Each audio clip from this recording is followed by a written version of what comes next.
Des brutes déchirent sa nouvelle robe. Elle leur laisse des bleus qu'elles n'oublieront jamais. Léa Dubois ajusta son gilet trop grand en traversant le couloir du lycée Montaigne, ses yeux sombres scrutant la foule à la recherche du moindre signe de problème.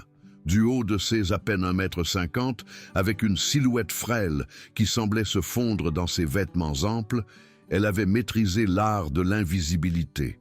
Ses lunettes à monture épaisse reposaient parfaitement sur son nez, et ses longs cheveux noirs tombaient comme un rideau autour de son visage, créant une barrière entre elle et le monde. 3 mois s'étaient écoulés depuis que sa famille avait déménagé dans cette ville de banlieue de la région parisienne, et Léa se sentait toujours comme une étrangère. La mutation de sa mère, qui travaillait avant dans un quartier tranquille de Nantes, les avait amenés ici, où tout lui paraissait différent et inhospitalier. Les accents étaient de plus marqués, les hiérarchies sociales plus définies, et les élèves semblaient avoir une capacité étrange à repérer la faiblesse à des kilomètres. « Regardez qui essaie encore de se fondre dans les casiers », lança une voix qui noua l'estomac de Léa. Chloé Martin, la reine incontestée de la classe de première, s'approcha avec son sourire narquois habituel. Ses cheveux blonds étaient coiffés en vagues parfaites et sa tenue de créateur coûtait probablement plus cher que toute la garde-robe de Léa. Derrière elle suivaient ses fidèles disciples. Théo Garnier, un joueur de basket-ball aux larges épaules dont l'intelligence semblait inversement proportionnelle à sa masse musculaire, et Camille Moreau, la numéro 2 de Chloé, qui semblait prendre un plaisir particulier à la guerre psychologique. « Je jure qu'elle rétrécit de jour en jour », commenta Camille, sa voix dégoulinant d'une fausse inquiétude. « Peut-être qu'elle fond ». Léa continua à marcher, serrant ses manuels scolaires contre sa poitrine. Elle avait appris que réagir ne faisait qu'empirer les choses. Le trio se mit à marcher derrière elle, leur voix portant juste assez fort pour qu'elle entende chaque mot. « Vous avez vu ce qu'elle portait hier ?» continua Chloé. « Je crois que ma grand-mère a le même pull, de 1987. » Les rires qui suivirent furent comme des aiguilles qui piquaient la peau de Léa, mais elle garda le même rythme. Elle avait survécu à pire que ça dans ses anciennes écoles. Ce qu'il ne savait pas, ce que personne ici ne savait, c'est que sous son apparence discrète se cachaient des années d'entraînement qui l'avaient transformé en quelque chose de complètement différent de ce qu'il voyait. Son père avait été dans la Légion étrangère, et dès l'âge de 6 ans, il l'avait inscrite à des cours d'arts martiaux. Pas le genre à la mode que les parents de banlieue utilisaient comme activité après l'école, mais un entraînement sérieux au Krav Maga et au Jiu-Jitsu brésilien. À 14 ans, elle pouvait mettre à terre des hommes 2 fois plus grands qu'elle. Mais ses parents lui avaient inculqué l'importance de la retenue, de n'utiliser ses compétences qu'en cas de nécessité absolue pour se protéger. « La violence doit être ton dernier recours », avait toujours dit son père. Mais quand ce moment arrive, tu y mets fin rapidement et définitivement. Le problème était de définir absolument nécessaire. L'humiliation quotidienne était-elle suffisante? Le fait de se faire renverser son déjeuner à la cantine valait-il la peine de rompre sa promesse à ses parents? Chaque jour, Léa luttait contre ces questions tout en endurant le flot constant de petites cruautés dans lesquelles Chloé et ses disciples semblaient se spécialiser. Le laboratoire de chimie devint leur terrain de chasse préféré.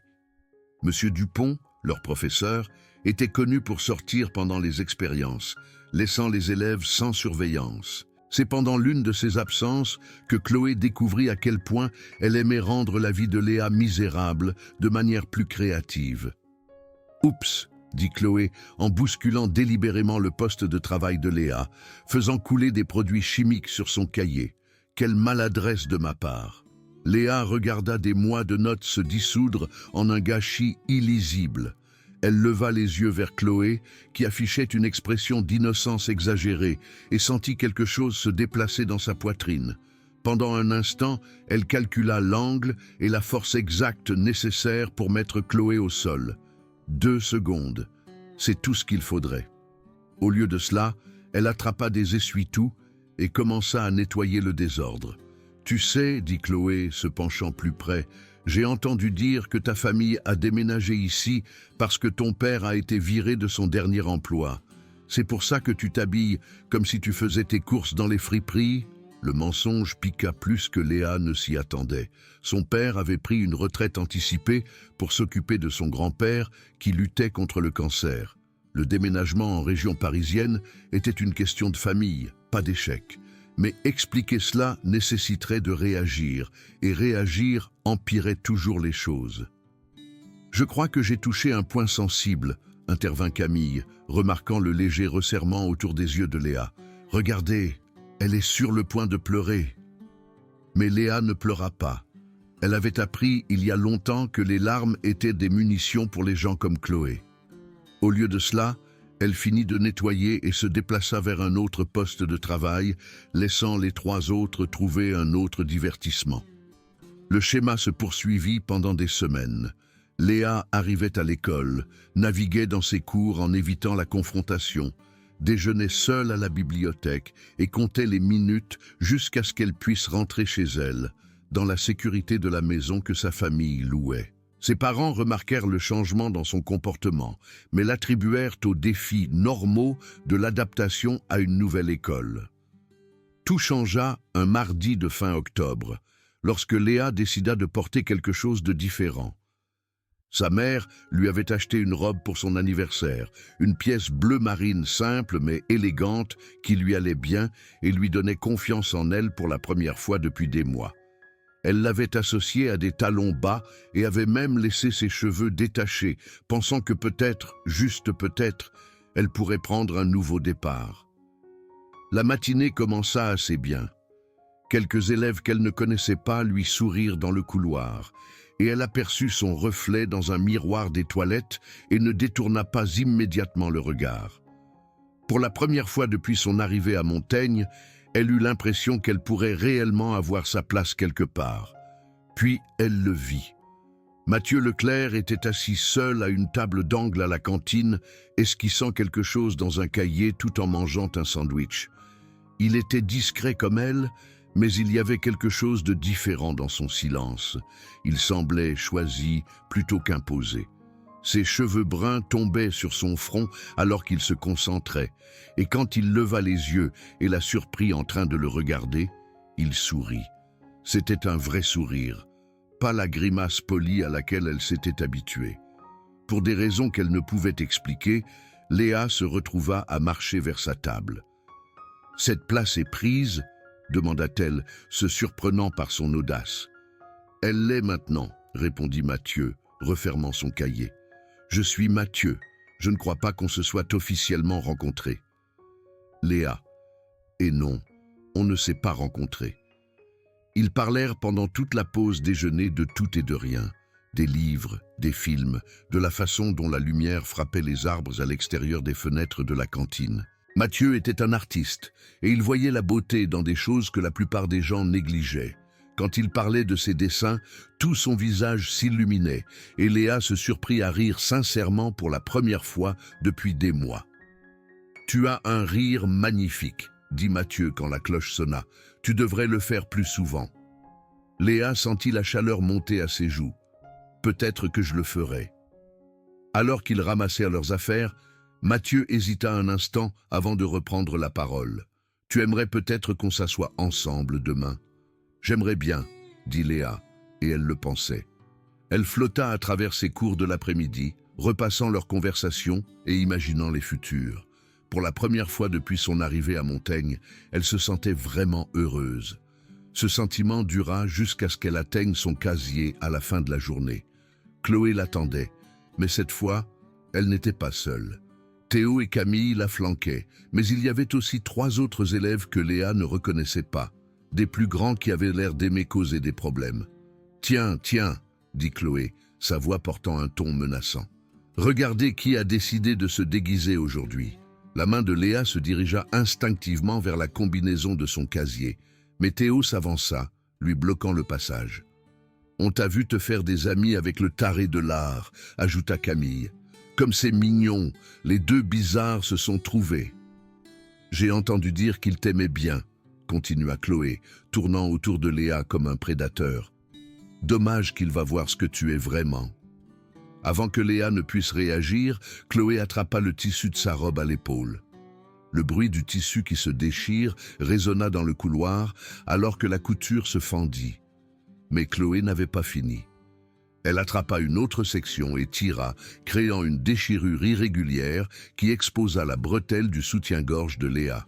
« Oups !» dit Chloé avec une fausse innocence. « Je suppose que tu vas devoir retourner faire tes courses dans les rayons de bonnes affaires. » Le groupe éclata de rire, alors que d'autres élèves s'arrêtaient pour regarder le spectacle. Léa resta figée, tenant le tissu déchiré de sa robe, sentant le poids de dizaines de regards sur sa peau exposée. Elle pouvait voir Mathieu à l'autre bout du couloir, son visage exprimant un mélange de choc et de colère en assistant à son humiliation. « Peut-être que la prochaine fois, tu te souviendras de ta place, » dit Chloé assez fort pour que tout le monde l'entende. « Certaines personnes ne sont pas faites pour se faire remarquer. » Le cercle d'élèves commença à se disperser, leur divertissement étant terminé. Chloé et ses disciples s'éloignèrent, se tapant dans la main et échangeant des blagues sur le problème de garde-robe de Léa. Léa resta seule dans le couloir, serrant les ruines de sa robe, se sentant plus petite qu'elle ne l'avait jamais été de sa vie. Mathieu apparut à ses côtés, enlevant sa veste. « Tiens !» dit-il doucement, la drapant autour de ses épaules. « Ça va ?» Léa voulait dire quelque chose, le remercier, s'expliquer ou s'excuser. Mais les mots ne venaient pas. Au lieu de cela, elle courut. Elle courut dans les couloirs, devant les élèves qui la fixaient, devant les professeurs qui faisaient semblant de ne pas remarquer, et jusqu'au parking où sa mère l'attendait pour venir la chercher. « Léa, qu'est-ce qui s'est passé ?» demanda sa mère, remarquant la robe déchirée de sa fille et la veste de Mathieu. « Je veux rentrer à la maison », murmura Léa, et elle voulait dire plus que leur maison louée. Elle voulait retourner à Nantes, dans son ancienne école, redevenir invisible pour les bonnes raisons plutôt que pour les mauvaises. Cette nuit-là, Léa resta assise dans sa chambre, à regarder la robe déchirée accrochée dans son placard. Sa mère avait proposé d'essayer de la réparer, mais certaines choses ne pouvaient pas être réparées. Le tissu ne serait plus jamais le même, et elle non plus. Elle pensa à la gentillesse de Mathieu, à la façon dont il avait essayé de protéger sa dignité, même après avoir assisté à son humiliation. Elle pensa au rire qu'il avait suivi dans le couloir, à la façon dont Chloé l'avait regardée comme si elle était quelque chose à jeter. Mais surtout, elle pensa au moment où Chloé avait attrapé sa robe. Pendant un instant, Léa avait senti son corps se mettre automatiquement en position de défense, ses muscles se tendant avec la mémoire musculaire de ses années d'entraînement. Sa main avait commencé à former un point, et elle avait calculé le point de pression exact qui ferait tomber Chloé au sol. Puis, elle s'était souvenue des paroles de ses parents sur la retenue, sur le fait d'être meilleure que ceux qui feraient du mal aux autres. Elle était restée là, et l'avait encaissée, croyant que c'était la bonne chose à faire. Maintenant, assise dans l'obscurité de sa chambre, Léa se demandait si elle avait eu tort. Le lendemain matin, Léa s'habilla soigneusement avec ses vêtements amples habituels et se rendit à l'école. Elle avait décidé de s'excuser auprès de Mathieu de s'être enfuie et peut-être de le remercier correctement, d'avoir essayé de l'aider. Elle le trouva à sa table habituelle, à la cantine, mais il n'était pas seul. Chloé et Théo se tenaient au-dessus de lui, et même de l'autre côté de la pièce, Léa pouvait voir la tension dans les épaules de Mathieu. Elle s'approcha, restant derrière un pilier où elle pouvait entendre leur conversation. « J'ai entendu dire que tu avais donné ta veste au cas social hier, » disait Chloé. « Comme c'est mignon, un vrai chevalier servant. »« Laisse-moi tranquille, Chloé, » dit Mathieu doucement, sans lever les yeux de son cahier. « Oh, je ne crois pas, » intervint Théo, tendant la main et attrapant le cahier de Mathieu. « Qu'est-ce que c'est? Des lettres d'amour à ta copine ?» Mathieu se jeta sur le cahier, mais Théo le tint haut au-dessus de sa tête. « En fait, ce sont de très bons dessins. Ce serait dommage qu'il arrive quelque chose. »« Rends-le » dit Mathieu, sa voix tendue de colère. « Ou quoi ?» demanda Chloé. « Tu vas aller pleurer auprès d'un professeur, tout comme ta petite copine s'est enfuie hier ?» Théo commença à déchirer les pages du cahier, les laissant tomber à terre. Léa regarda le visage de Mathieu se décomposer, alors que des mois de travail étaient détruits en quelques secondes.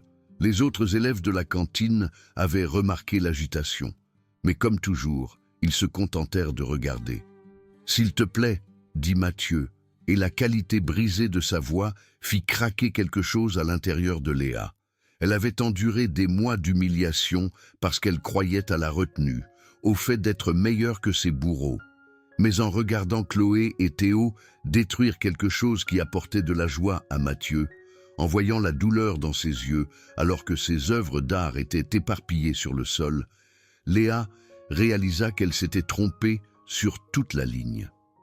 Certaines choses valaient la peine de se battre. L'affrontement final eut lieu 3 jours plus tard, un vendredi après-midi sur le parking de l'école. Chloé l'avait orchestré à la perfection, faisant passer le mot dans toute l'école qu'il y aurait un spectacle après la fin des cours. Elle avait passé la semaine à préparer ce moment, faisant des commentaires de plus en plus cruels sur Léa et Mathieu, et s'était en quelque sorte convaincue qu'elle était intouchable. « Je ne sais pas pourquoi tu t'embêtes encore à venir à l'école », lança Chloé, alors que Léa marchait vers la voiture de sa mère. « Tout le monde sait que tu es une blague. » Léa s'arrêta de marcher, mais ne se retourna pas. Derrière elle, elle pouvait entendre des pas alors que Chloé, Théo et Camille s'approchaient, ainsi que ce qui ressemblait à une petite foule de spectateurs. « Tu m'as entendu ?» demanda Chloé s'avançant pour se tenir devant Léa. « J'ai dit que tu es une blague, une perdante pathétique et sans amis qui ne sait même pas s'habiller correctement. »« Je t'ai entendu » dit Léa doucement, ajustant son sac à dos sur ses épaules. « Alors pourquoi tu ne t'enfuis pas ? C'est ce que tu fais, non ? T'enfuir et te cacher ?» Léa leva les yeux vers Chloé pour la première fois depuis des mois, la regardant vraiment. Elle vit le sourire cruel, les yeux calculateurs, la façon dont elle se comportait comme quelqu'un qui n'avait jamais subi de véritables conséquences pour ses actes. Derrière Chloé, Théo souriait comme si c'était le meilleur divertissement qu'il ait vu de toute la semaine. « Je ne m'enfuis pas », dit Léa, sa voix ferme et claire. Chloé rit. « Oh, alors maintenant tu veux parler ? Dommage, je suis fatiguée de toi. » Elle tendit la main et poussa Léa violemment dans la poitrine, la faisant trébucher en arrière. La foule murmura d'excitation, des téléphones apparurent, alors que les élèves commençaient à enregistrer ce qu'ils supposaient être une autre humiliation. « Reste à terre, là où est ta place », dit Chloé, se préparant à s'en aller. Mais Léa ne resta pas à terre. Elle se redressa lentement, sa posture changeant d'une manière qui fit scintiller quelque chose dans les yeux de Chloé. Pour la première fois, Chloé regardait quelqu'un qui n'avait pas peur d'elle. « Tu as ruiné ma robe », dit Léa, sa voix portant sur tout le parking. « Tu as détruit les œuvres d'art de Mathieu. Tu as passé des mois à essayer de me faire sentir petite. »« Et alors ?» rétorqua Chloé. Mais il y avait quelque chose d'incertain dans son ton maintenant. « Alors maintenant, c'est mon tour. » Le changement chez Léa était subtil, mais indéniable. Ses épaules se redressèrent, sa posture s'élargit légèrement et ses mains pendaient lâchement à ses côtés. Des années d'entraînement lui avaient appris à paraître détendue, même lorsqu'elle était le plus dangereuse.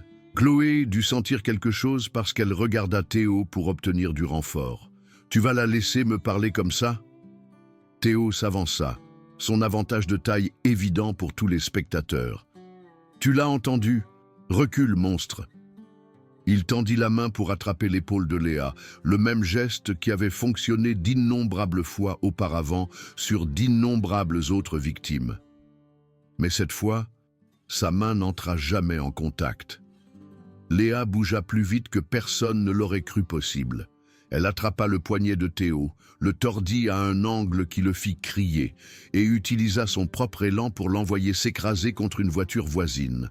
L'impact laissa une bosse dans la porte et Théo au sol, se tenant le bras. Le parking devint silencieux, à l'exception des gémissements de Théo. Chloé regarda Léa avec stupéfaction. « Qu'est-ce que tu viens de faire ?»« Je me suis défendue, » répondit Léa calmement. « C'est un problème ?» Camille commença à reculer, mais Chloé était trop fière pour battre en retraite. « Tu as eu de la chance, Théo n'était pas prêt pour toi. »« Tu aimerais tester cette théorie ?» demanda Léa, et quelque chose dans sa voix fit hésiter Chloé. Pendant des mois, Chloé avait joui du pouvoir, qui découlait du fait de faire sentir les autres petits. Elle avait construit toute son identité sur le fait d'être le prédateur, jamais la proie. Mais maintenant, en regardant l'expression calme de Léa et en se souvenant de la facilité avec laquelle elle avait mis Théo hors d'état de nuire, Chloé réalisa qu'elle avait peut-être fait une grave erreur de calcul.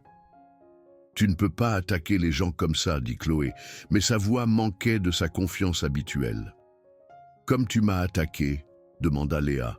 « Comme tu as attaqué Mathieu, comme tu as attaqué tous ceux que tu as décidé être en dessous de toi. » La foule s'était agrandie, attirée par l'agitation et le spectacle sans précédent de quelqu'un qui tenait tête à Chloé Martin. Parmi eux, Léa aperçut Mathieu, son visage exprimant un mélange d'inquiétude et de quelque chose qui aurait pu être de l'admiration. Chloé regarda autour d'elle les élèves qui regardaient, réalisant que pour la première fois depuis des années, c'était elle qui était regardée, jugée et trouvée insuffisante. « Ce n'est pas fini », dit-elle, essayant de reprendre une certaine autorité. « Si, c'est fini », répondit Léa avec une certitude absolue. Chloé fit alors son erreur. Au lieu de s'en aller, au lieu d'accepter qu'elle avait rencontré quelqu'un qui ne se laisserait pas intimider, elle laissa son orgueil l'emporter sur son jugement. Elle se jeta sur Léa avec ses ongles sortis, visant son visage. Léa attrapa le poignet de Chloé et le tordit, utilisant une technique qui mit Chloé à genoux instantanément. Le mouvement était conçu pour causer de la douleur sans dommage permanent, et il fonctionna parfaitement. Chloé haleta alors qu'une pression était appliquée sur des points nerveux dont elle ignorait même l'existence. « Je pourrais casser ça », dit Léa d'un ton conversationnel, maintenant la prise. « Je pourrais te disloquer l'épaule. Je pourrais te mettre au sol et m'assurer que tu ne te sentiras plus jamais supérieur à personne. » Les yeux de Chloé étaient grands ouverts de douleur et de peur. Pour la première fois de sa vie, elle était complètement impuissante, à la merci de quelqu'un qu'elle avait sous-estimé. « Mais je ne le ferai pas, » continua Léa, « parce que je ne suis pas toi. » Elle relâcha le poignet de Chloé et recula. Chloé s'effondra à genoux, berçant son bras et regardant Léa avec un mélange de choc et de respect nouveau. « Si tu t'approches encore de moi, » dit Léa, sa voix portant dans tous les coins du parking, « si tu touches encore à mes affaires, si tu blesses Mathieu ou toute autre personne à laquelle je tiens, je ne serai pas aussi généreuse la prochaine fois. » Elle regarda autour d'elle la foule d'élèves, dont beaucoup avaient été complices de ces mois de tourments par leur silence et leur inaction. « Ça vaut pour vous tous. J'en ai fini d'être votre divertissement. » La foule commença à se disperser, les élèves s'éloignant précipitamment comme s'ils se souvenaient soudain qu'ils avaient autre chose à faire. Théo fut aidé à se relever par Camille, tous deux évitant le contact visuel avec Léa alors qu'ils s'éloignaient en boitant. Chloé resta à genoux un moment de plus, traitant ce qui venait de se passer. Quand elle se leva finalement, son arrogance habituelle avait été remplacée par quelque chose que Léa n'avait jamais vu auparavant. Une peur véritable. « Je suis désolée, » dit Chloé doucement, les mots semblant lui coûter un effort considérable. Léa l'étudia un instant, puis hocha la tête. « Ne recommence pas. » Alors que Chloé s'éloignait, les épaules affaissées par la défaite, Mathieu s'approcha de Léa. « Ça va ? Je vais mieux que bien, » répondit Léa, et réalisa qu'elle le pensait.